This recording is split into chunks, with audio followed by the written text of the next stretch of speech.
আচ্ছা, আপনি কখনো এই ফলটি দেখেছেন? এটা কি আপনার কাছে ছোটখাটো তরমুজ বা শসা মনে হচ্ছে?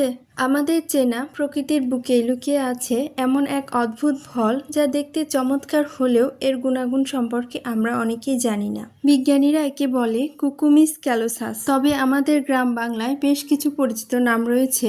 একে সাধারণত বন শসা বলা হয়।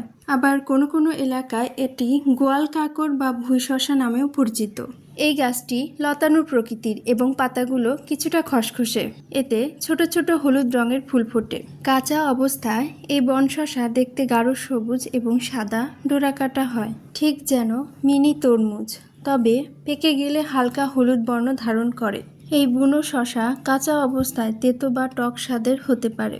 তবে আয়ুর্বেদিক ও লোক চিকিৎসায় এই বন শসার গুরুত্ব অনেক বেশি। প্রাচীনকাল থেকেই পেট ঠান্ডা রাখতে এবং হজমের সমস্যা দূর করতে এবং লিভারের কার্যক্ষমতা বাড়াতে এর ব্যবহার হয়ে আসছে। প্রকৃতির এই ছোট ছোট বুনো গাছগুলো শুধু আগাছা নয়, এদের প্রতিটিরই রয়েছে নিজস্ব কার্যকারিতা।